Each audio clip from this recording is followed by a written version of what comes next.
pessoal do terceiro ano, tudo bem com vocês? E vamos continuar nosso assunto sobre biomas, e hoje os dois biomas que a gente vai falar aqui do Brasil é o Pantanal e o Pampa. Quais os objetivos da aula de hoje? Então, identificar as características morfológicas e fisiológicas dos vegetais em habitats diferenciados, no caso, nos Pampas gaúchos e o Pantanal mato-grossense, e reconhecer as principais características desses dois biomas, tanto do Pantanal quanto do Pampa. Vamos lá? Então, aqui os domínios dos biomas brasileiros, né? A gente tem um mapa do Brasil, a gente já viu o bioma da Amazônia, a gente já viu o bioma do Cerrado, a gente já viu o bioma da Mata Atlântica, a gente já viu o bioma da Caatinga, né? E agora a gente está faltando os dois últimos aqui, ó.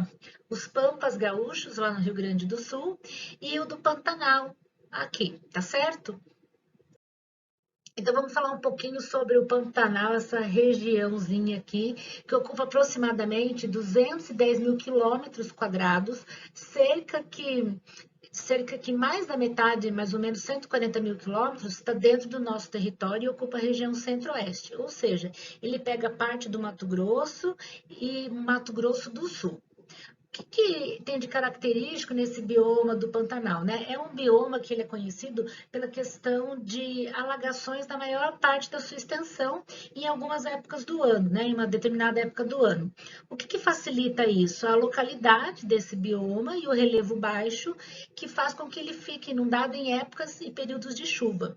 A população dessa região, ela já está acostumada e tem costumes adaptados justamente para essa época do ano, onde eles ficam submersos, que a água sobe, né? Onde tem que se andar de barco, deslocar os animais para áreas menos afetadas, porque a gente vai falar um pouquinho da questão agropecuária nessa região. Você sabia, por exemplo, que no Pantanal foi cenário de várias novelas da dramaturgia brasileira e que fizeram muito sucesso, né? E elas foram super importantes na questão da divulgação do Pantanal e fazer com que os brasileiros pudessem conhecer um pouquinho melhor desse ecossistema e até despertar para a questão da preservação. Então, o clima que predomina no Pantanal é o clima que é tropical. Então, tudo por lá é quente e úmido. A principal característica desse clima são as estações de chuva e de seca, que são bem definidas, né? E que permite esse vai e vem da água. Então, por exemplo, a gente está agora em junho. De abril a setembro é a época que é mais seca lá no Pantanal. Então, as temperaturas elas ficam um calor mais fraco durante o dia e depois do pôr do sol, as temperaturas elas vão cair e vão se tornar mais frias. Depois de outubro até março, aí é o período mais quente e úmido do ano, então as temperaturas ficam elevadas, a gente tem chuva forte e bem frequente. O clima é quente que praticamente quase todo ano, então a temperatura média anual aí no Pantanal é ao redor dos 24 graus, né? No verão, a temperatura média daí chega aos 33 graus. E no inverno, ela pode aí girar em torno dos 16 graus. A vegetação pantaneira, então olhe bem as fotos aqui, né? Ela é um mosaico que abrange aí 5 biomas diferentes. Então ela pega um pouquinho da vegetação da floresta amazônica, do cerrado, da caatinga, da Mata Atlântica e do Chaco, que é o paraguaio, argentino e boliviano, esse tipo de bioma. A vegetação não é homogênea no Pantanal, né? Tem uma variação aí na questão da flora, de acordo com o solo e a altitude que você esteja no Pantanal. Então, as regiões que são mais altas no Pantanal, por exemplo, elas têm os morros isolados e se destacam nas áreas inundadas, fica como ilha coberta de vegetação. E é nesse lugar aí que os animais conseguem fugir quando a gente tem o período de cheia, né, da subida das águas. Então, eles ficam lá procurando abrigo. E algumas regiões, elas ficam quase sempre submersas e tem aquelas regiões no Pantanal que elas ficam alagadas durante o período de chuva. Então, essa flutuação do nível da água, ela é de extrema importância para o funcionamento desse bioma. Então, durante a seca, o material que ele vai se decompor no solo, ele vai contribuir para o enriquecimento, né, da água, de inundação durante a cheia. E quando a água recua, fica uma rica camada de nutrientes do solo que vai servir aí para esse novo período, então para nutrir o solo. Vamos falar um pouquinho agora dos animais, né? Da fauna, os animais característicos do Pantanal. Então, aqui, o jacaré do Pantanal, né? Quem assistiu a novela O Pantanal não é do tempo de vocês, né? Então, a gente via o tuiuiu, que é a ave característica. A gente tem também o cervo do Pantanal, a capivara, que são animais, assim, característicos e que correm risco de extinção. É uma biodiversidade bem rica, porque se vocês puderam observar que com essa questão da cheia das águas e dos biomas meio que misturados, então facilita bastante a gente ter uma biodiversidade rica. E a gente tem os peixes super famosos, né? Lá na região do Pantanal, como o dourado, pacu, lambari, a piranha e o pintado, que são assim exclusivos aí desse bioma. Vamos falar um pouquinho da questão da pecuária, né? Aqui, ó, a pecuária faz parte da tradição pantaneira há mais de 200 anos e é a principal atividade econômica desta região. Né?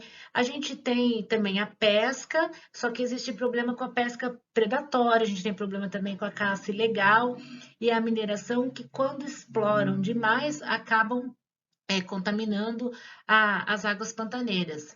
A gente tem aí o desmatamento também para poder fazer a pecuária, e a grande maioria é ilegal, né? E a gente também tem a questão do desmatamento para plantação de soja, né? Então, isso aí é um risco para a nossa região do Pantanal. Que mais? A gente tem a questão do turismo. Eu acho que o turismo, se for desenvolvido de uma maneira responsável, ele pode até contribuir para a sustentabilidade econômica desta região, desde que seja de maneira responsável, tá certo? Agora a gente vai falar sobre os pampas ou os pampas gaúchos, né? Então, localizado no extremo sul do país, Campanha Gaúcha, centro-sul do Rio Grande do Sul. Localizado totalmente na região sul, ele tem um relevo pouco acidentado, como a gente pode perceber, né, pela foto. A vegetação composta por plantas herbáceas, arbustos e árvores de pequeno porte. E como algumas espécies características, a gente tem o capim-forquilha, o trevo nativo e algarrobo. O pampa, embora tenha uma grande biodiversidade, ele tem sido afetado pela ação humana, principalmente para a utilização da terra para agricultura e para a pecuária. O clima dessa região é subtropical úmido, então a gente tem o verão quente e o inverno bem rigoroso, e as chuvas são bem distribuídas ao longo do ano. Ele tem um relevo pouco acidentado, como a gente pode perceber, né, com áreas baixas entrecortadas por vales, acompanhado por uma vegetação de maior parte que a gente chama de matas de galeria. As árvores e pequenos arbustos também podem ser encontrados nessa região, mas é em minoria de uma maneira mais esparsa, ou seja, mais espalhada. A fauna do Pampa ela tem uma biodiversidade riquíssima e a gente tem uma grande abundância de espécies, principalmente de aves, de mamíferos, dos artrópodes, de répteis e de anfíbios. Aqui a gente pode ver, a gente tem o veadinho, né, o veado campeiro, o lobo-guará, a gente tem também pequenos roedores como a preá, a gente tem o furão e a gente tem algumas espécies que já estão ameaçadas de extinção, como o gato dos pampa, a onça pintada, que a gente tem na Mata Atlântica também, né? Tem um bichinho que chama caxinguelê, que é um roedor de pequeno porte. Ele é chamado popularmente, tem gente que conhece como serelepe, né? É um animal endêmico aqui da América do Sul e é a única espécie de esquilo que a gente tem no Pampa e está sofrendo risco de extinção porque o habitat dele está sendo destruído pela nossa ação, né, pela ação humana. O tamanduá também é característico dessa região, o tamanduá bandeira, e também é ameaçado de extinção. A maior parte desse bioma ela já está descaracterizada devido à utilização para a agricultura. Então, se planta soja, milho, arroz, trigo e a pecuária, principalmente o gado e as ovelhas. Algumas áreas já se mostram até inutilizadas porque já ocorreu o processo irreversível de desertificação. Você não consegue mais utilizar aquela região.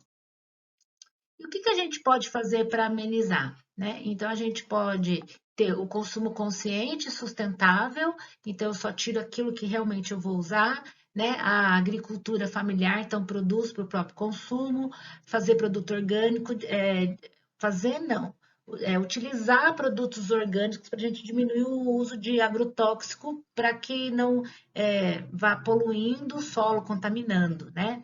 A gente pode ter a questão do turismo organizado, fiscalização da pesca e da caça, a gente ter leis mais rígidas contra o garimpo ilegal e principalmente em relação ao tráfico de animais e plantas. Então, quando eu falo aqui da pesca, da caça, né, do garimpo, aí é relacionando lá a região do Pantanal. Então, essas medidas aqui é em relação aos dois biomas.